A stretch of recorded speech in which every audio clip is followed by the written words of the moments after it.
Dans une prison du centre de la Californie, la guerre est sur le point d'éclater. C'est une vraie poudrière, ça peut s'embraser d'un instant à l'autre.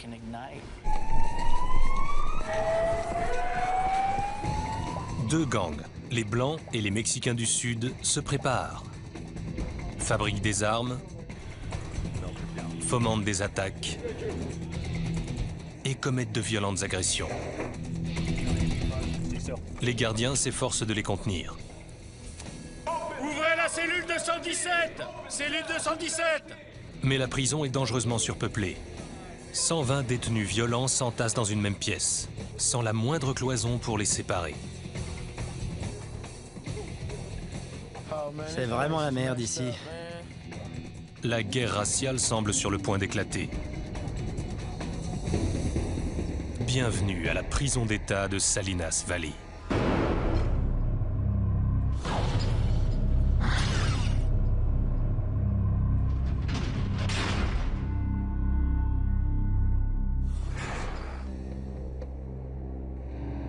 Voici l'une des prisons les plus dangereuses de Californie et l'une des cours les plus violentes de l'État.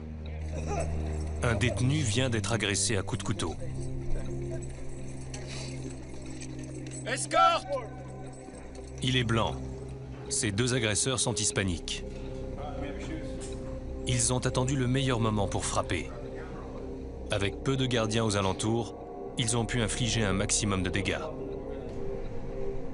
La victime a été blessée à la poitrine, au dos et aux mains.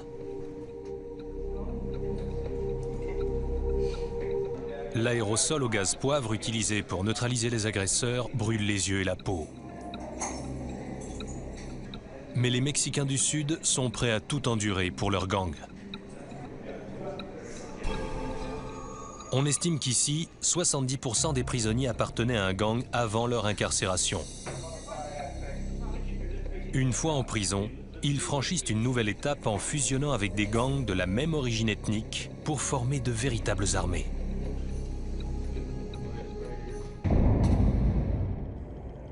Les gangs sont connus pour leur violence. On compte ici près de 200 agressions par an.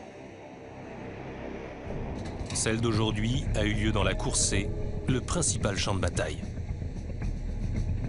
Un endroit placé sous la surveillance du lieutenant Joseph Celaya. C'est une cour très violente. À un moment, c'était la plus violente de toute la Californie. La prison compte 4 cours, désignées par les lettres A, B, C et D. La plus violente est la cour C. Les bâtiments qui l'entourent abritent un mélange explosif de détenus de niveau 3 et 4, les deux niveaux de sécurité les plus élevés. Cette dangereuse configuration offre aux gangs les combattants dont ils ont besoin pour se faire la guerre. Depuis les généraux de niveau 4 qui mènent le jeu à partir de leur quartier cellulaire, jusqu'aux soldats de niveau 3 qui exécutent les ordres. Pour l'instant, généraux et soldats sont à terre. Quelques secondes après l'agression, les gardiens leur ont ordonné de se coucher. Ici, la violence fait partie du quotidien. Mais l'agression d'aujourd'hui est particulière. Regarde l'objectif. En s'attaquant à un blanc, les Mexicains du Sud ont enfreint les frontières ethniques. Il a une contusion ici. Tous les gardiens sont inquiets. Dans la plupart des cas, les violences se produisent au sein d'un même groupe ethnique ou d'un même gang. Cette fois-ci, la barrière raciale a été franchie, donc c'est toute la population carcérale qui est concernée. Avec cette agression, une guerre risque d'éclater entre les Blancs et les Mexicains du Sud. Au cours de la semaine passée, 6 armes ont été découvertes sur des détenus. Peut-être le signe qu'ils se préparent pour une bataille rangée. Est-ce que les Mexicains du Sud vont s'en prendre à tous les détenus blancs? Est-ce que les Blancs vont se venger sur tous les Mexicains du Sud? On ne sait pas. On ignore si ça va continuer ou si c'est un cas isolé. Les gardiens forment une barrière humaine entre les différents gangs. Les prisonniers se partagent en 5 groupes ethniques. Les Mexicains du Sud, les Mexicains du Nord, les Blancs, les Noirs et les autres qui comprennent les Asiatiques et les Amérindiens.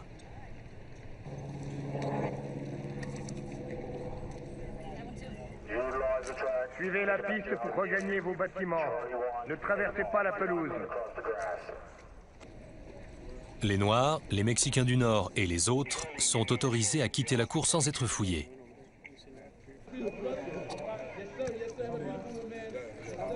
Mais les gardiens prennent les plus grandes précautions avec les deux gangs qui les inquiètent le plus, les Blancs et les Mexicains du Sud. Ils les fouillent l'un après l'autre, à la recherche d'une arme. Tourne-toi. Bouge pas. Les détenus cachent des couteaux, appelés pointes, dans le sol, leurs vêtements ou à l'intérieur même de leur corps. Tourne la tête de l'autre côté.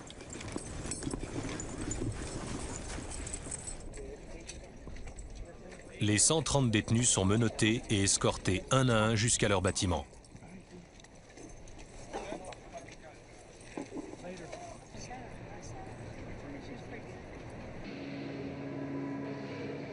Les plus dangereux, classés niveau 4, vivent dans les cellules du quartier C.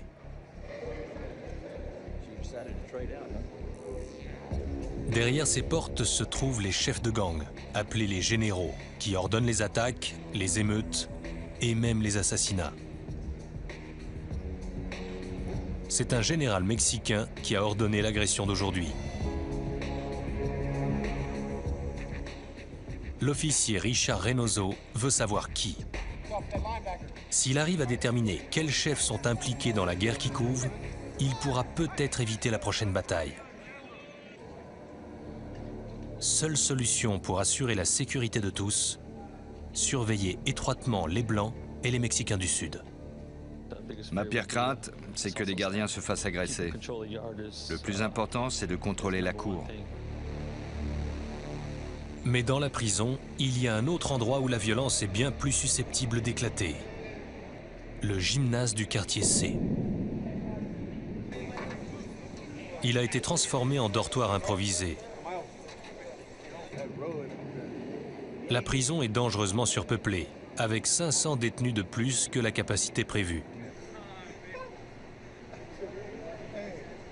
120 d'entre eux vivent dans le gymnase, dans des rangées de 3 lits superposés, sans le moindre mur pour les séparer.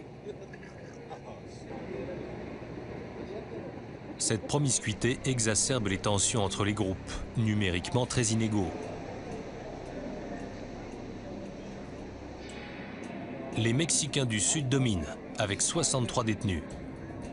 Il y a 20 Mexicains du Nord, 13 Noirs, 14 autres et seulement 9 Blancs. La seule chose qui les sépare, c'est leur appartenance à une race ou à un gang. Tout est une question de race. On fait en sorte de rester ensemble. Il peut arriver n'importe quoi, n'importe quand. Les détenus intègrent les gangs pour se protéger, cherchant la sécurité dans le nombre. Ils deviennent des soldats et font tout ce que les généraux leur demandent. Mais contrairement à leurs généraux, les soldats purgent de courtes peines, quelques mois ou quelques années. Tout acte de violence commis ici rallonge le temps passé derrière les barreaux. C'est la jungle. Il y a des règles insensées et vous devez les suivre. Travis Evanoff et John Berry ont survécu ces 6 derniers mois en s'intégrant au groupe des Blancs. Tous deux n'ont plus que quelques années à faire. Berry est là pour le hold-up d'une station-service, Evanoff pour attaque à main armée. S'ils peuvent éviter la guerre avec les Mexicains du Sud, ils devraient sortir à la date prévue. Mais ils doivent obéir aux règles de leur gang. Règle numéro 1, être prêt à se battre et à mourir pour le gang. Il ne s'agit pas seulement de vous protéger vous-même, mais de protéger les vôtres. Règle numéro 2, respecter chaque territoire. Le but est de savoir se déplacer. Ne pas s'approcher du lit ou de l'espace de vie d'un autre. Ne pas se servir de sa douche. Règle numéro 3, ne jamais discuter des affaires du gang. Ce que les prisonniers appellent la politique. On ne peut pas en parler. Parce que quand vous serez partis, nous, on continuera à vivre ici. Et il y a des règles à suivre. On ne peut pas parler de ce qui se passe ici. On ne peut pas parler de ce que font les gangs. C'est absolument impossible. Même si ça peut leur sauver la vie. Dans le gymnase, il y a 7 fois plus de Mexicains du Sud que de Blancs. C'est tout. Notre groupe se résume à ça.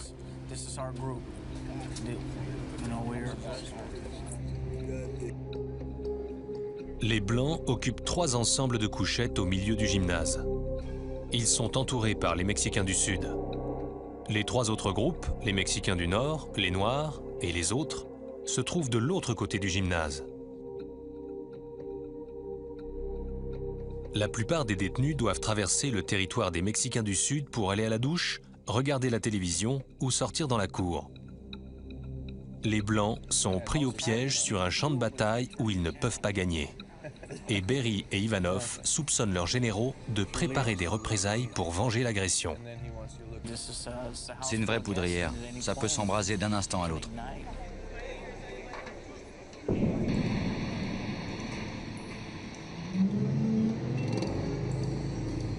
De l'autre côté de la prison, un car amène de nouveaux détenus.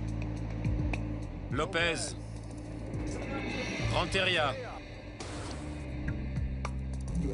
Sur les 10 hommes qui se trouvent à l'intérieur, tous sont de niveau 4, sauf un. Chris Brown, condamné pour violation de sa liberté conditionnelle, est classé niveau 3. C'est son second séjour en prison. Le premier était pour vol qualifié. Allez, déshabille-toi. Enlève tout. Un gardien demande à Brown de se dévêtir pour vérifier qu'il ne cache pas d'armes sur lui. Tourne-toi. Accroupis-toi, tous. Ou à l'intérieur de lui. Si un prisonnier a une arme dans le rectum, il ne peut pas s'accroupir et tousser sous peine de blessures internes. Brown vient d'avoir 21 ans. Il pense pouvoir supporter le séjour ici. Quand je serai dans la cour, je sais ce que je ferai. Je poserai quelques questions pour savoir comment la prison est dirigée. Il est plein d'assurance sur ce qu'il fera et ne fera pas. Personne ne peut vous dicter à qui parler et avec qui traîner, ça c'est sûr. Mais il est nouveau ici, et il ne sait pas ce qu'il attend. J'ai jamais entendu parler de cette prison, mais j'espère que ça ira. J'ai hâte d'avoir ma cellule et puis de me poser. Mais ce n'est pas dans une cellule qu'il va aller. Son nouveau foyer regroupe 120 détenus dangereux sur le point d'entrer en guerre.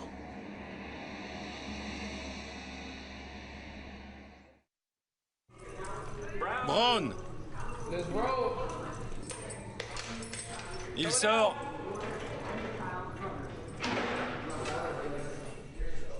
Deux gardiens l'escortent jusqu'au quartier C.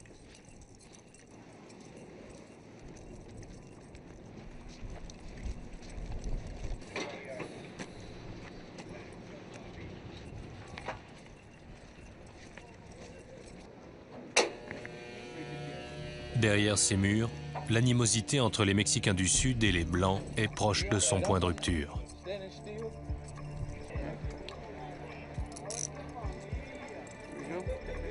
Brown entre dans le gymnase transformé en dortoir.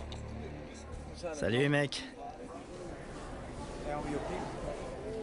Ok, cool. Sa combinaison blanche indique qu'il est nouveau. Je visite, c'est tout. Il scrute les visages pour essayer de repérer d'autres noirs. Où sont les miens? Il sait que le plus sûr pour lui, c'est d'être avec les gens de sa race. Tout droit? Il se dirige vers l'arrière du dortoir et vers le lit qu'on lui a attribué. Salut. Pas mal. On lui donne un matelas, un sac contenant ses effets personnels et des draps. Mais il ne s'attendait pas à devoir dormir avec 119 autres détenus. Je pensais qu'on allait me mettre dans une cellule. Son univers se réduit désormais à une simple couchette. Pendant qu'il s'installe, d'autres prisonniers noirs se rassemblent autour de lui. Bakersfield. Kendall, Sans barreau pour le protéger, il sait que sa survie dépend de ses hommes. Personne de Bakersfield? À chaque fois qu'il se présente, il s'identifie par son gang, les Crips. Salut. salut. Chris des Crips. D'où ça? Bakersfield. Crips de Bakersfield. Salut, Chris. Crips de Bakersfield. Louisiana. Ok. Dans son ancienne prison, il avait retrouvé des membres de son gang. Mais ici, la plupart des détenus se regroupent en fonction de leur race et pas de leur appartenance à un gang. On n'est pas beaucoup ici. Avec toi, ça fait 13. 13 noirs. Appartenant à deux gangs différents, ces hommes seraient ennemis à l'extérieur de la prison. Ça va, Fresno? Mais avec la guerre raciale qui s'intensifie, ils doivent se serrer les coudes pour assurer leur sécurité. Brown est rapidement intégré au groupe. On t'a donné un pantalon? Non. Il est où le pantalon? Ken, le pantalon! L'homme qui occupe le lit du dessus lui prête un uniforme standard pour lui permettre de se fondre dans le décor. Ça fait longtemps que t'es là? Autour de lui, tout le monde se prépare pour la bataille. Il faut marcher que dans le couloir. On lui explique qu'avec la guerre qui couve, tout le monde est nerveux. On n'a plus le droit d'aller au magasin ni rien. Mince. Et quand on sort dans la cour, on doit s'allonger par terre sur le ventre. Les noirs se tiennent tranquilles. Depuis que je suis ici, on n'a pas eu d'embrouille. C'est personnel. Les Noirs ne s'en mêlent pas. Nous, on n'a pas de problème. Mais entre les Mexicains du Sud et les Blancs, il se passe sans arrêt des trucs. En ce moment, ils sont en confinement. Quelqu'un s'est fait poignarder il y a 5 jours dans la cour. C'est arrivé 5 ou 6 fois ces 2 dernières semaines. Brown ne s'attendait pas à ça. Mais il a un avantage. La plupart des détenus noirs sont regroupés à l'arrière du gymnase. Ils y passent la majeure partie du temps en espérant que rester à l'écart les aidera à éviter les ennuis. Pour survivre à la guerre qui se prépare, leur stratégie est d'ignorer les violences entre les Blancs et les Mexicains du Sud. Tu t'occupes de tes affaires. Si tu te mets à t'intéresser à ce qui se passe ailleurs, on peut avoir des problèmes. Pour rester en sécurité, les Noirs évitent le groupe dominant, les Mexicains du Sud. Ce gang a des règles très strictes. L'une d'elles, interdiction de parler devant la caméra. C'est comme une société secrète. Beaucoup de gens refusent de parler de peur des représailles physiques.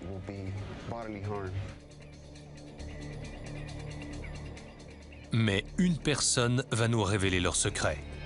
L'homme qui les commandait. Certains m'appellent Cholo, mais c'est plus mon nom.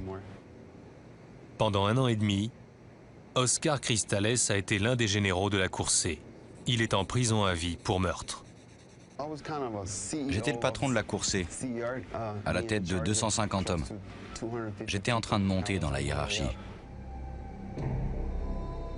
Au fil des années passées en prison, il a grimpé les échelons en commettant attaques et agressions.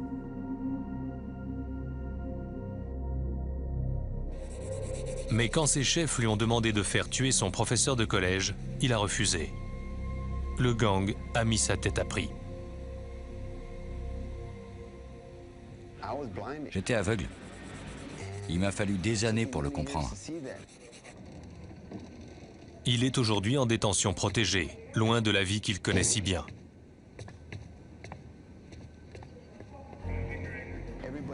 Tout le monde devait se lever à une certaine heure, à 5h30. Il fallait pas rater le repas. S'il se passait quelque chose, vous étiez là. La Cour C était dirigée comme un camp militaire. Quand le moment d'entrer en guerre arrivait, l'ordre provenait de son quartier cellulaire. Les généraux envoyaient des ordres au gymnase dans des cerfs-volants. des bouts de papier qu'on cache un peu partout. Ces lettres étaient lues par la personne qui servait de relais à l'intérieur du gymnase.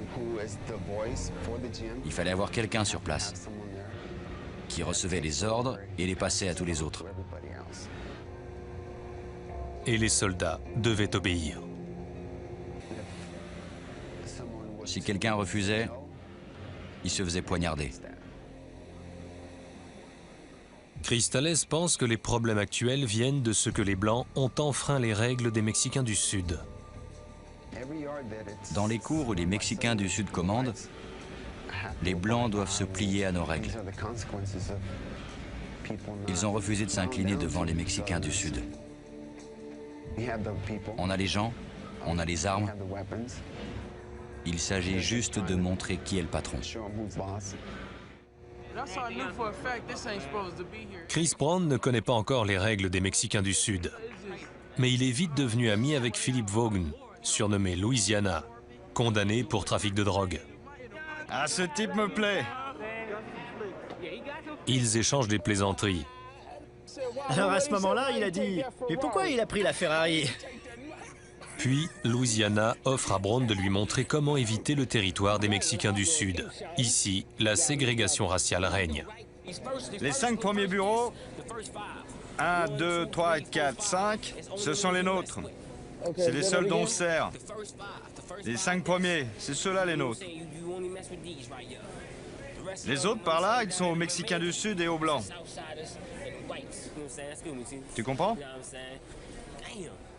Brown pourrait se faire poignarder pour avoir utilisé les mauvaises toilettes. Là, c'est les lavabos pour se brosser les dents et se laver la figure. Pour couler un bronze, on utilise ces toilettes-là, toute cette rangée-là. Et pour pisser, c'est les 2 premières toilettes. En cas d'urgence, tu peux prendre celle-là. Ça, c'est les douches. La nôtre, c'est celle-là. L'autre, c'est pour les Mexicains du Sud et les Blancs. Si personne ne fait la queue, tu peux prendre celle du fond. La règle la plus importante, ne jamais traverser le secteur des Mexicains du Sud. Là, c'est notre table. Sinon, ils pourraient penser que Brown vient les attaquer. On ne passe pas directement par là. On fait un détour par ici. Ça, c'est leur secteur. Et ici, c'est le nôtre. Un endroit en particulier terrifie Louisiana. La cour C. Il refuse de sortir. Ça, c'est notre cour, mais moi, j'y mets pas les pieds. Là, c'est la cour 1, et ça, c'est la cour 2. On n'y va pas? Non, pas moi. La guerre qui se prépare pourrait provoquer un embrasement général et forcer Louisiana à se battre. Dans ce cas, sa peine de prison serait prolongée de 3 mois. De retour à sa couchette, Brown manifeste sa déception de devoir partager la pièce avec 119 autres détenus. Je pensais être mis dans une cellule. Une cellule, c'est cool. On n'a pas affaire à des tas d'autres mecs. Juste un. Mais Louisiana a oublié de lui préciser un détail. La méfiance s'impose même au sein de son propre groupe. Comme dans tous les gangs, il y a une hiérarchie. Et Louisiana se trouve en bas. L'occupant de la couchette supérieure, Tico Mac, surnommé Holiday, est en haut de l'échelle. Et cette amitié entre Brown et Louisiana ne lui plaît pas. Tu t'es fait un copain, il va te suivre partout, je te préviens. Hé, tu sais quoi? Je sais comment me débarrasser de lui. Je sais déjà qu'il est solide ici, tu vois ce que je veux dire? Je te tiendrai au courant. Tu le connais? Qui? Tu le connais? Qui ça? Devine. Non. Mais je vais te dire... Je croyais que vous étiez copains. Hein? Je croyais que vous étiez copains. On bavarde, c'est tout. Holiday, condamné à 7 ans pour attaque à main armée, fait comprendre à Brown qu'il sait comment se débarrasser des détenus noirs qui ne lui plaisent pas. Le mec d'avant est parti. Quoi? Le mec d'avant toi, il est au trou, pour rien. C'est vraiment la merde ici. Brown comprend enfin combien son nouveau foyer est dangereux. Et voilà. Ça va être mon univers jusqu'à ce que je sorte.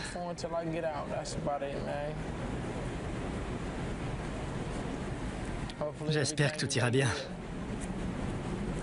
J'espère. Devant le gymnase C, la cour est vide. Les détenus subissent 3 jours de confinement. Mais les Blancs et les Mexicains du Sud se tiennent tranquilles. Aussi, le 4e jour, les prisonniers sont de nouveau autorisés à sortir. Mais juste à ce moment-là, une alarme se déclenche. Elle vient du quartier cellulaire.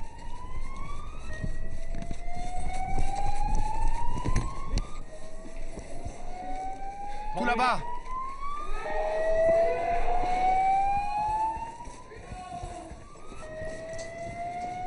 La prison de Salinas Valley est placée en état d'alerte 2, le 2e niveau le plus élevé. Les gardiens se précipitent. Mais quand ils arrivent au quartier cellulaire, tout est déjà fini. 2 Blancs ont attaqué 2 Mexicains du Sud sur la passerelle devant leur cellule. Ils ont frappé dès que les portes se sont ouvertes pour laisser sortir les détenus dans la cour. Pour les Blancs, c'était la meilleure chance de venger l'agression de la semaine dernière. Passez par là, il y a du sang là-haut. Le message des généraux blancs est clair. Ils frapperont à la moindre occasion. La prison de Salinas Valley va devoir faire face à une guerre raciale. Les gardiens savent désormais que les violences récentes survenues entre les 2 groupes étaient liées. Depuis quelques semaines, nous avons de gros problèmes avec ces 2 groupes de prisonniers, les Blancs et les Mexicains du Sud. Ça explique ce qui s'est passé aujourd'hui. Pour éviter les agressions, les gardiens mettent tout le quartier C en confinement. Les détenus doivent rester dans leur cellule ou sur leur couchette 22 heures par jour. Mais cela n'empêchera pas les 2 gangs de se battre. En fait, bien souvent, les gangs provoquent une mesure de confinement pour pouvoir planifier leur prochaine offensive. On se fait mettre en confinement quand on veut. On contrôle tout ce qui se passe dans la prison, sauf les portes. Enfermés dans leurs cellules, les Blancs et les Mexicains du Sud ont le temps de fabriquer des armes en transformant des objets courants en couteaux de fortune, des pointes. Et ils ont les moyens de communiquer leur plan de bataille. Si tout le monde est en confinement, ils payent des gens. Ils leur donnent de la drogue ou de l'argent pour transmettre leur message là où ils veulent. Tout ce que les soldats peuvent faire, c'est attendre les ordres. La prison, c'est à la fois ennuyeux et terrifiant. Ennuyeux parce qu'il ne se passe jamais rien, terrifiant parce que tout peut arriver. La situation inquiète Chris Brown. Il a du mal à s'adapter, mais accepte d'en parler uniquement hors de portée de voix de ses co-détenus. Quand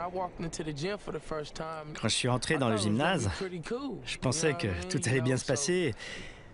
Disons que ça allait être facile. Mais là, tout a changé. À cause du confinement, il doit rester sur sa couchette. Il ne la quitte que pour 3 repas et une douche par jour. La semaine a été horrible. On n'a fait que lire, dormir. Ça a été dur.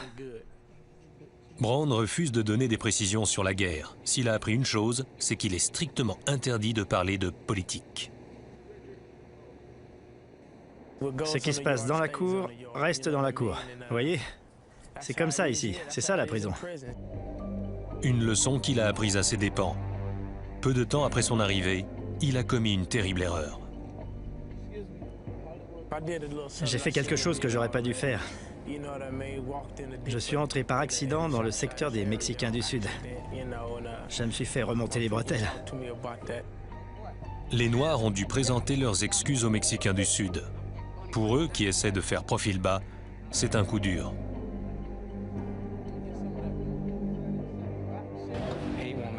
Il ne fera plus la même erreur, c'est un grand garçon. Il ne déconnera plus. Si Brown fait une nouvelle erreur, son propre groupe pourrait se retourner contre lui. Quelques jours plus tôt, ils ont réussi à faire partir un de leurs membres. Louisiana n'est plus là. Les autres Noirs lui ont fait tellement peur qu'il a demandé à être placé en détention protégée. La honte suprême pour un prisonnier. Il refuse de sortir de sa cellule et Holliday reste flou sur ce qui s'est passé. Louisiana a eu plusieurs occasions d'être un homme, mais il ne s'est pas montré à la hauteur. Alors il fallait qu'il parte, c'est tout. Holliday veut que les autres détenus noirs prennent leur environnement au sérieux. Tu as quelque chose à dire? Surtout au beau milieu d'une guerre. Il n'y a rien de drôle ici. Raconter des blagues, ça va, mais se promener partout en gloussant comme un idiot, c'est non. Il peut arriver des bricoles. Tu peux... J'en ai assez dit. Tu te fais éclater la tête. Brown affirme qu'il est prêt à se battre. Il faut qu'on se serre les coudes. Même si on n'est que 3, si ça arrive, ça arrive. On est des soldats, on fera ce qu'on doit faire. Mais les soldats du gymnase C sont confrontés à un autre groupe. Le groupe d'enquête sur les gangs carcéraux. On sait qui est qui. L'officier Reynoso leur a fourni un indice qui pourrait les aider à empêcher l'escalade de la violence. Certains chefs de gang seraient en train de fabriquer des armes dans 2 cellules. L'une d'elles abrite des Blancs. La première cible sera Smith. L'autre, des Mexicains du Sud. Le groupe se réunit pour préparer l'intervention. On y va. Les détenus peuvent devenir violents et se servir de leurs armes contre les gardiens. Mais c'est la meilleure chance d'éviter la prochaine bataille. L'intervention se fera à 5 h du matin.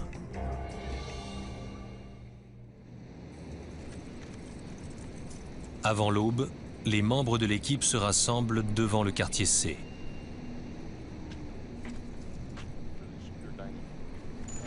Ils doivent prendre les prisonniers par surprise, avant qu'ils puissent se débarrasser des armes ou de la drogue en leur possession. Ils pénètrent dans le quartier cellulaire des Mexicains du Sud. Le lit du haut. Mais les détenus les ont entendus arriver. Il tient la chasse d'eau. Go, go. Couchez. Les gardiens coupent l'arrivée d'eau. Couchez. Et pulvérisent du gaz poivre. Les prisonniers ne résistent pas longtemps. Ouvrez la cellule 217. Cellule 217. Reste ici. Avance. L'un après l'autre. T'as fouillé les 2 autres? L'officier Lisa Zorikak examine les toilettes où les détenus tentaient de faire disparaître quelque chose. Il pourrait s'agir d'ordres écrits, d'armes ou de drogue. Il n'y a qu'une façon de le savoir. Ça a l'air d'être entouré de ficelles ou de papier blanc. Je ne sais pas exactement ce que c'est. On dirait que c'est dur, comme du métal. Ouais, c'est ça. Une arme, enveloppée dans du papier. Elle a été aiguisée contre le mur de la cellule, comme en témoignent ces traces. On peut blesser quelqu'un avec ça et même le tuer. Et ce n'est pas tout.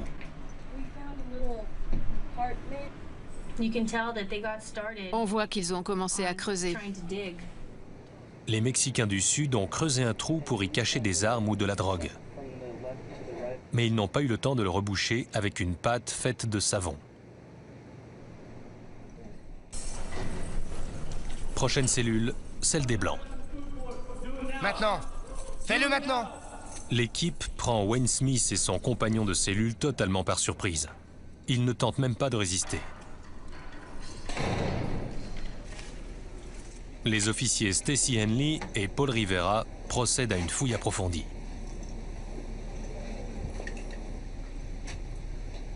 Ils découvrent une pointe cachée dans une chaussette. Henley pense qu'elle a été fabriquée avec l'anse d'une tasse. Ça provient sans doute d'une tasse modèle standard. Comme cette bleue là. C'est cette partie, juste là. Ce qu'ils font, c'est qu'ils prennent un caleçon, ils enlèvent l'élastique, ils découpent l'anse, ils la font chauffer pour la redresser le plus possible, et ils attachent le métal. Et effectivement, Stacy Henley découvre la tasse qui a servi à fabriquer l'arme. Voici la tasse dont ils se sont servis. Comme vous le voyez, ils découpent l'anse, la redressent et ils fixent la lame en métal. Puis le groupe d'enquête fait une importante découverte. Une lettre déchirée en morceaux, ce qu'on appelle un cerf-volant. C'est comme ça que les détenus communiquent entre eux. Ils le donnent à quelqu'un qui le fait passer d'un endroit à l'autre. Il dit qu'il a dû payer ses dettes. Il pourrait s'agir d'instructions destinées aux Blancs, leur ordonnant d'attaquer les Mexicains du Sud. Stacy Henley reconstitue la lettre. Il pourrait y avoir des informations concernant de la drogue ou une agression prévue.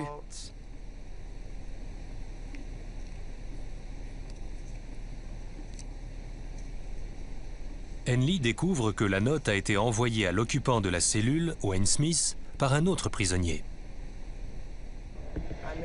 Je suis en plein dilemme. Cet outil me serait utile parce que je l'ai déjà promis à Kenny. L'auteur promet de la drogue à Wayne Smith en échange d'une arme. Cela pourrait vouloir dire que d'autres Blancs sont armés. Et Smith, un membre haut placé du gang, refuse de dire qui. J'ai rien à dire là-dessus. Smith a été condamné à 200 ans de prison pour 8 vols à main armée. Il est gardé à vue dans une cage métallique de 1 mètre sur 1. Il est dans le quartier C depuis près d'1 an et en confinement depuis pratiquement 2 semaines. L'inactivité l'a mis sur les nerfs. Ça dure 6 mois, 9 mois, 1 an, parfois 18 mois. C'est difficile de ne pas être tendu tout le temps. Les soldats ont entendu parler du raid dans les cellules et savent qu'il pourrait déjà y avoir des armes dans le gymnase. Ils sont piégés dans un espace de 2 mètres autour de leur couchette. Comme vous le voyez, on est coincé comme dans un cercueil. L'inactivité, c'est mauvais. Quand vous ne faites rien, vous vous mettez à gamberger et ça vous rend fou. John Berry et Travis Ivanov craignent d'être impliqués dans la prochaine bataille. Dans le gymnase, tout le monde a une date de sortie, quelques mois, 1 an ou 2, alors que les gars de la cour sont ici à vie. Ils rentreront jamais chez eux. Ici, c'est leur univers, mais nous, on est seulement de passage. S'ils se battent, leur peine risque d'être prolongée. S'ils refusent, ils peuvent subir les représailles des autres Blancs. On n'a qu'à espérer que d'ici notre sortie, rien n'arrivera qui risque de prolonger notre peine. Aujourd'hui, on va fouiller le gymnase C. Le lieutenant Joseph Celaya et ses hommes savent que le gymnase est à 2 doigts d'exploser. Si les détenus ont des armes, il faut les trouver, et vite. Le plan de Celaya, passer le moindre centimètre carré au peigne fin. Mais les détenus sont 6 fois plus nombreux que les gardiens. N'oubliez pas que ces hommes ne sont pas en cellule. Ils peuvent bouger. Soyez très prudents. On va les faire sortir dans la cour et ensuite on entrera dans le gymnase pour le fouiller. Richard Reynoso et 20 gardiens investissent le gymnase à 6 h du matin. Debout! Le réveil est dur. Presque tous les détenus dorment encore, y compris Chris Brown. On était en train de dormir profondément.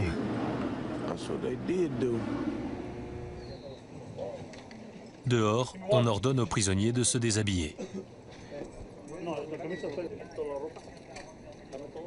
Les gardiens inspectent chaque vêtement, surtout la ceinture, un endroit courant pour cacher des pointes. Puis, ils leur passent un détecteur sur le ventre et les fesses pour vérifier la présence d'armes dans le rectum.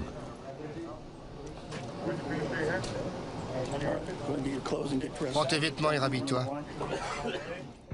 Après la fouille, les 120 prisonniers sont alignés contre le mur. Ils vont rester là pendant les 2 heures qui viennent.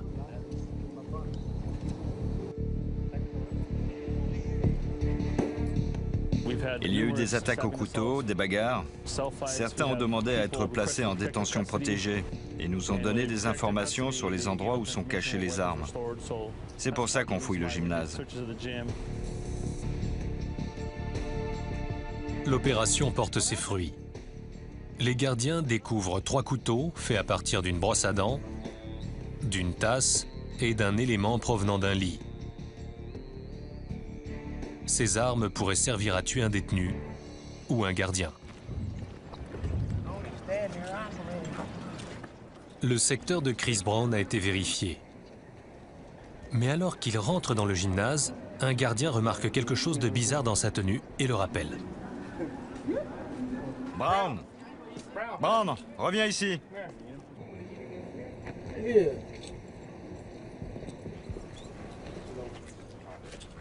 T'as 2 frocs? C'est pas bon. Brown porte plusieurs couches de vêtements. Tu sais pourquoi les détenus portent plusieurs vêtements? Pour cacher des armes dessous. Je ne cache pas d'armes. Pourtant, on dirait bien. C'est ce que vous pensez.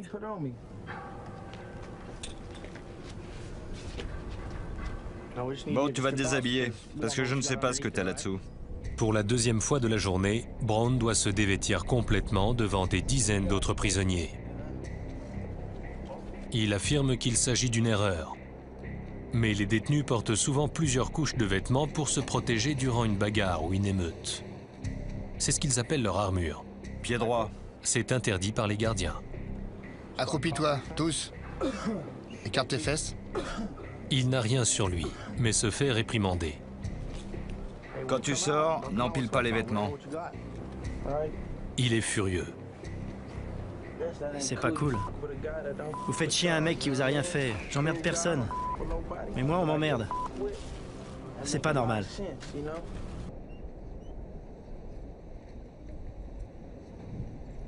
De retour sur sa couchette, Brown revient sur l'incident. Il pense que le gardien lui a manqué de respect. L'insulte ultime pour un détenu. Ce qui s'est passé dehors, un type m'a fait enlever toutes mes fringues. Alors qu'on l'avait déjà fait. D'autres détenus se rassemblent pour écouter Brown raconter son histoire et menacer de se venger. Et ça, tu veux voir ça? C'est ça que tu veux voir? À Folsom, il se serait fait éclater la tête. Je l'aurais fait payer. Ils prennent son parti et essaient de le calmer. Réfléchis. Prends la bonne décision. Il faut que tu aies un plan, une stratégie. Pour éviter la guerre entre les Blancs et les Mexicains du Sud, les Noirs doivent empêcher Brown de devenir violent. Chris est dingue. Il faut qu'il fasse attention. C'est une prison ici. Enfin, ils arrivent à le calmer. L'initiation de Brown est terminée. Il comprend désormais comment survivre dans la prison de Salinas Valley. S'il avait fait quelque chose à ce gardien, ça aurait rallongé sa peine. Il aurait fini par ne jamais sortir. C'est comme ça à chaque fois, surtout ici à Salinas Valley. Pourtant, ce soir, tous les détenus vont peut-être se trouver entraînés dans la guerre raciale, car la bataille est sur le point de commencer.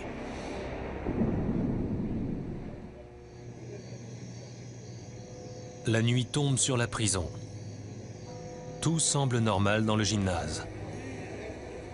Les détenus lisent, écoutent de la musique ou regardent la télé. Mais tout bascule dès que notre caméra quitte les lieux. À 20h pile, alors que 4 Blancs se réunissent pour la nouvelle saison de Prison Break, leur série préférée, 20 Mexicains du Sud émergent de leur secteur et les attaquent. Les autres détenus blancs se précipitent à leur secours. Mais les Mexicains du Sud ont rapidement le dessus. Ils sont armés de couteaux de fortune et de chaussettes lestées avec des piles. Ce matin, les couchettes des Blancs sont vides. Pour leur propre sécurité, ils ont été placés à l'isolement, le trou. C'est le quartier le plus sécurisé de la prison, où les détenus sont enfermés dans leurs cellules 23 heures par jour. Les Blancs portent des menottes où qu'ils aillent et ne sont autorisés à nous parler qu'enfermés dans une cage en métal. John Berry n'a que de vagues souvenirs de la bagarre. J'ai entendu des bruits de coups de poing. J'ai vu que c'était une bagarre entre les nôtres et les Mexicains du Sud. Je me suis précipité pour essayer de les aider parce que les autres étaient bien plus nombreux. J'ai essayé d'aider autant que j'ai pu. Les 9 prisonniers blancs ont été violemment battus. J'ai un œil au beurre noir, des bosses sur le crâne, et j'ai été poignardé 2 fois dans le dos. Mes côtes ont empêché la lame de pénétrer dans le poumon. On m'a frappé à la tête avec quelque chose, je ne sais pas quoi. Je suis tombé et je me suis réveillé à l'hôpital. J'ai reçu 2 coups de couteau dans le dos.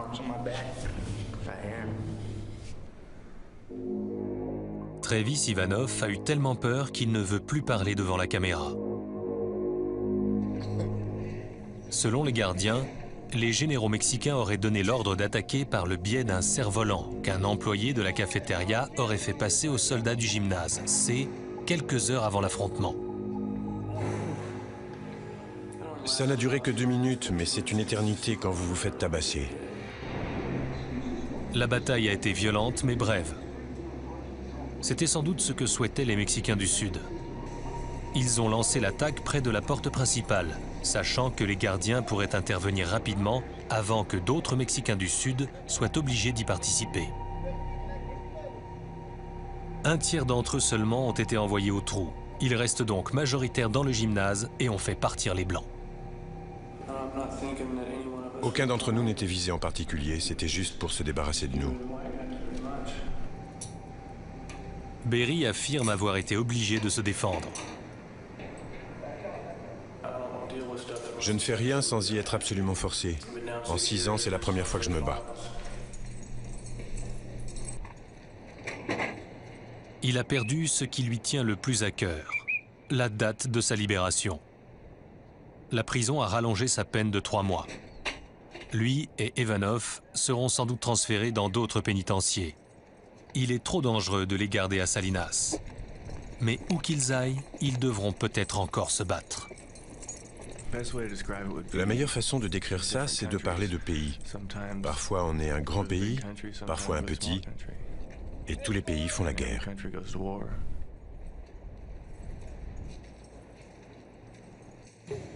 Dans le gymnase, la stratégie du profil bas adoptée par les Noirs a été payante. Ils sont parvenus à se tenir à l'écart. On est un peu comme des spectateurs. Les Blancs sont partis. Ça vaut sans doute mieux pour eux. Ils ne pouvaient pas rester ici avec tout ce qui se passe. C'était soit les sortir d'ici, soit envoyer les faire part à leur famille, parce qu'ils se seraient fait tuer. Pour Chris Brown, la bagarre lui a vraiment ouvert les yeux sur l'endroit où il vit et les gens qui l'entourent. Pour le moment, il sait comment naviguer dans ce champ de mines. Il ne me reste que 4 mois. Je peux y arriver et rentrer chez moi. La bataille a montré aux gardiens que la guerre ne fait que commencer. Les généraux sont prêts à lever des armées entières. Dans cette poudrière surpeuplée, l'étincelle s'est transformée en flamme. Tout ce que peuvent faire les gardiens, c'est essayer de contenir la violence. Ils continueront les fouilles. On ne cesse jamais de chercher. On fouille tous les jours. On ne s'arrête jamais. Les généraux continueront de dresser des plans. Comment ça va finir? Je sais pas. Mais les Blancs vont pas baisser les bras. Et les Mexicains du Sud vont continuer à s'en prendre à eux. C'est que le début. Et les soldats continueront de se battre. C'est comme une guerre. Il y a un général qui commande les troupes. C'est comme ça que ça marche. Parce que dans la zone de guerre qu'est la prison de Salinas Valley, la violence ne cessera jamais. On est mercredi midi, on parle des vraies affaires. Je vous ai invité chez nous aujourd'hui. c'est pas le gros soleil. Je commence à être un petit peu intolérante en vieillissant au soleil, fait que je reste à l'air climatisé dans mon bureau. Mais là, j'avais le goût d'être dehors. Fait que je suis sur mon balcon, bien relax, parce que le sujet du jour est comment éliminer le stress au quotidien. Qui n'est pas stressé aujourd'hui? C'est comment la maladie du siècle. Même nos enfants sont stressés. Je me souviens à l'époque, quand j'étais jeune, c'était chose assez rare. On me demandait comment que j'allais. La réponse immédiate, instinctive et naturelle, puis même authentique, c'est je vais bien. La vie est belle. Mais plus que la vie avance, plus que les années avancent, plus que les défis sont grands, plus que le stress augmente, plus que les journées, on a moins de temps, on a plus de choses à faire. La société nous donne l'impression qu'on doit être parfait tout le temps. Les femmes, entre autres, hein, certains, on le sait, on a besoin de performer absolument dans tous les domaines, les aspects de notre vie au quotidien. Et comment on fait pour éliminer ce stress-là? Premièrement, dans nos vies personnelles, mais aussi dans nos vies professionnelles, parce qu'on est entrepreneur, on est propriétaire, travailleur autonome, on a des objectifs d'affaires qu'on veut atteindre, puis on veut avoir une qualité de vie aussi, puis c'est pas rare que le stress à la maison, on va l'amener à la business et le stress à la business, on va l'amener à la maison. Puis on est un petit peu tanné de courir après notre queue puis de vivre ça à tous les jours. Hein? Je pense que si vous êtes d'accord avec moi, vous allez pouvoir faire un petit thumbs up en commentaire. Alors, comment est-ce qu'on l'élimine, ce fameux stress-là? Premièrement, est-ce que vous êtes capable de l'identifier? Identifier, dans le fond, pourquoi vous êtes stressé. Qu'est-ce qui occasionne ce sentiment-là, cet état-là? Et deuxièmement, qu'est-ce que vous faites? Qu'est-ce que vous faites pour corriger ça ou pour modifier votre état? Salut ma belle Nancy, contente que tu sois là. Alors, qu'est-ce que vous faites pour modifier l'état dans lequel vous vous êtes mis, dans lequel vous vous sentez et qui vous nuit aussi au quotidien? Donc, peut-être que vous procrastinez, vous trouvez des excuses, vous trouvez des défaites, vous mettez le blâme sur plein de choses ou vous êtes peut-être du genre à trouver des solutions. Alors, qui êtes-vous? Puis comment est-ce que vous traitez le stress quand on parle des vraies affaires? Bien, les vraies affaires, la réponse, en tout cas la mienne, c'est qu'on est tout ça. Et c'est tout à fait normal et naturel de se retrouver dans cet état-là et d'avoir toutes ces réactions-là. Bien entendu, la meilleure approche, la meilleure perception d'avoir avec cette émotion-là et surtout, qu'est-ce qui crée cet état-là, c'est de trouver des solutions. Bien facile à dire, pas toujours facile à faire. Hein? Mais la meilleure façon d'y arriver, premièrement, ben, c'est de prendre un pas de recul. Prendre une grande respiration. Allô, ma belle Nathalie. Je suis contente de te voir aujourd'hui, toujours fidèle au poste. Alors, prendre une grande respiration et tout de suite essayer de chavirer notre mindset de façon positive. Encore là, pas facile à faire. Bien facile à dire, mais pas facile à faire. Mais c'est la seule et unique façon qu'on va être capable d'éliminer le stress. Après ça, on va être capable de trouver des solutions pour l'éviter, pour éviter de retrouver cet état-là au quotidien lié à un événement particulier qui nous cause ce stress-là. On dit souvent prendre un pas de recul, prendre une grande respiration pour être capable de voir les choses moins le nez collé dessus et être capable de regarder à vol d'oiseau, de regarder d'en haut, c'est quoi la problématique, pour être capable de ressentir un état un petit peu plus neutre face à la situation qui nous amène tout ce stress-là. Donc, ça serait la première chose que je vous recommanderais. Essayez d'avoir une perception de la vie qui est positive. On dit souvent, hein, il n'arrive jamais rien pour rien. Quand il nous arrive des choses pas le fun, on met un coup de pied sur ce dicton-là, mais la vie est ainsi faite. Elle est faite d'embûches, elle est faite d'épreuves, elle est faite de beaux moments. Puis elle est là pour nous créer toutes ces étapes-là, pour nous aider à grandir, à devenir une meilleure version de nous-mêmes et être capable d'avoir une vision claire sur notre mission de vie et qu'est-ce qu'on est venu faire sur la Terre, qu'est-ce qu'on est venu faire comme propriétaire de nos entreprises. Et ça nous permet, à ce moment-là, quand on met le doigt dessus, ça nous permet de réfléchir plus positivement et d'avoir une vision à long terme qui est beaucoup plus claire. Et ça nous amène dans un état de paix, de plénitude et de reconnaissance. Donc, la stratégiste en moi n'est pas capable de s'empêcher, même si on parle des vraies affaires. La première chose que je vais vous demander de faire, puis écoutez, là, je vous parle en tant que personne, en tant qu'être humain. Je ne suis pas au-dessus de tout ça. Je vis mes moments de stress et d'angoisse et d'insécurité comme vous autres. Et rien de mieux pour régler un problème que de l'enseigner. Hein? Ça fait partie des stratégies aussi que j'enseigne dans mon coaching. Si on veut devenir une experte dans quelque chose, que ce soit au niveau des ressources humaines ou au niveau technique dans l'approche des services qu'on a à offrir à notre clientèle, quand on l'enseigne, quand on partage notre savoir, notre expertise ou qu'est-ce qu'on a appris, ça devient quasiment un acquis et ça augmente notre expertise. Et après ça, quand on vit des situations où on doit offrir ce service-là, où on doit essayer de pallier à retrouver un état d'esprit sain et positif, bien, c'est quand on enseigne différentes stratégies puis qu'on les met de l'avant, qu'on devient des experts et c'est plus facile à ce moment-là, instinctivement, de faire la différence et de pouvoir mettre les choses de l'avant pour se sentir mieux. Donc, la première chose, effectivement, c'est d'avoir un mindset positif. Donc, la perception qu'on a de la situation ou de notre vie ou de notre état, si on peut chavirer ça en positif, c'est déjà un premier pas extraordinaire. Ensuite, comme je disais, prendre un pas de recul, regarder les choses d'en haut, essayer de se détacher de l'émotion et de voir qu'est-ce qu'on pourrait faire pour trouver des solutions. Et la troisième chose, mon fils qui vient d'arriver, mon Dieu que je me fais déconcentrer rapidement. Salut France! Allô Hélène! Oh, je suis contente que vous soyez là. Et donc, ça se trouve être les premières étapes pour nous aider à nous libérer.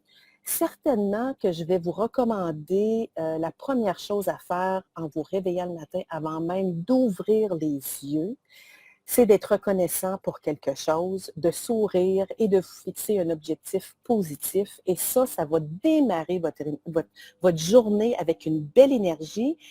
Puis s'il arrive des choses, parce qu'il en arrive tout le temps, mon Dieu Seigneur, que combien de fois dans ma vie j'ai pu dire, est-ce que je pourrais passer un 24 heures sans imprévu? Surtout quand on est entrepreneur. Hein? Je pense que vous me comprendrez. Je pense que vous pouvez comprendre ce que je dis. Mais si on démarre notre journée avec un mindset positif, on va être beaucoup plus équipé et armé à affronter les imprévus qui viennent nous déranger, qui viennent nous taper ses nerfs ou nous taper sa tête, puis qui nous empêchent d'être zen toute la journée. Et ensuite, bien, c'est sur l'organisation. Mieux on est organisé, mieux on est planifié, plus on fixe nos objectifs à court terme avec notre vision à long terme et qu'on planifie nos horaires quotidiennement et qu'on planifie dans notre tête toutes les solutions ou les belles communications positives qu'on peut amener aux objections qu'on va rencontrer à tous les jours, on va diminuer et limiter le stress de façon exponentielle. On va vivre un succès et un bonheur quotidien et vous le savez, c'est ce que je vous souhaite à tous les jours. Dans le groupe coaching coiffure esthétique que j'ai démarré il y a déjà plus qu'1 an, j'ai mis aujourd'hui justement un petit cadeau pour vous autres. J'ai mis le lien en fait là dans le live. Vous allez voir dans l'introduction du live, il y a le lien. Si vous ne faites pas déjà partie de mon groupe, allez cliquer sur le lien, demandez à rejoindre le groupe si vous êtes travailleur autonome ou propriétaire d'entreprise. Puis en passant, entre guillemets, là, je me permets de parler de mon groupe au niveau des règlements. C'est un groupe pour amener l'industrie à un autre niveau, pour faire valoir vraiment qui on est à notre juste valeur, pour échanger, s'inspirer, rester motivé, garder le focus sur nos objectifs. Et plus la communauté va grandir, plus donc elle va être grande, plus est-ce qu'on va pouvoir avoir un impact positif dans l'industrie. ce n'est pas pour faire de la publicité de recrutement ou d'embauche. Je vous offre des stratégies à l'intérieur du groupe pour ça. Je vous aide si vous avez des questions à vous positionner pour attirer les bons candidats qui vont pouvoir aller travailler ou collaborer avec vous. Vous pouvez poser des questions, vous pouvez échanger et partager vos bons coups par rapport à ça. Mais s'il vous plaît, tenez-vous... une petite mouche. Essayez de respecter ce règlement-là et de ne pas faire de la pub parce que je veux garder vraiment l'esprit de la communauté, du groupe, dans un esprit vraiment de partage, d'entraide et de s'élever vraiment les uns les autres. Je ne veux pas qu'on se fasse taper sa tête puis qu'on se tente à avoir des publicités passées. Donc, c'était ma petite parenthèse par rapport au groupe. Il y a plein de groupes qui servent à ça de toute façon sur Facebook, dans les Spotted et différents groupes là, qui nous donnent le droit et accès à vendre nos produits, services ou à faire du recrutement. Donc, je vous invite, tout ça pour vous dire que je vous invite à joindre le groupe et aujourd'hui, dans le groupe, j'ai fait un petit cadeau. Dans le fond, ce que je vous offre, c'est de me nommer un des défis, pas tous vos défis, parce que sinon, je vais prendre tout mon temps à répondre à tous les défis, mais nommez-moi en commentaire dans le groupe, en dessous de la publication que j'ai mis ce matin, ou en fin d'avant-midi, c'est quoi votre plus grand défi? C'est quoi la chose qui vous amène le plus de stress au quotidien dans votre entreprise? Et je vais essayer de vous trouver la solution pour vous aider à vous défaire de ça. Donc, si vous faites partie du groupe, allez-y. Si vous n'êtes pas partie du groupe, allez demander à le rejoindre. Je vais vous accepter. Puis aujourd'hui, je vais prendre le temps entre différents projets que j'ai à faire pour vous donner des solutions et répondre à vos questions. Donc, j'espère que ce live vous a inspiré aujourd'hui. On parle des vraies affaires parce que les vraies affaires, c'est le stress qu'on vit à tous les jours. On est des êtres humains et oui, on va trouver des excuses avant, souvent même, d'essayer de trouver des solutions. On va mettre le blâme sur les autres, mais les vraies affaires, c'est si on met le blâme sur les autres, si on ne cherche pas à changer quelque chose dans notre façon de faire, de penser ou au quotidien, bien, les choses ne changeront pas. Fait que ça, c'est une vérité. Alors, je vous souhaite une merveilleuse journée. Allô Karine, allô Manon, je vais juste regarder s'il y en a qui avaient des questions. Non, tout le monde est au rendez-vous. Un beau bonjour, une belle journée. Mercredi, commence à faire soleil chez nous. Et je vous embrasse, je vous aime très fort. On se reparle mercredi prochain. Ciao, ciao!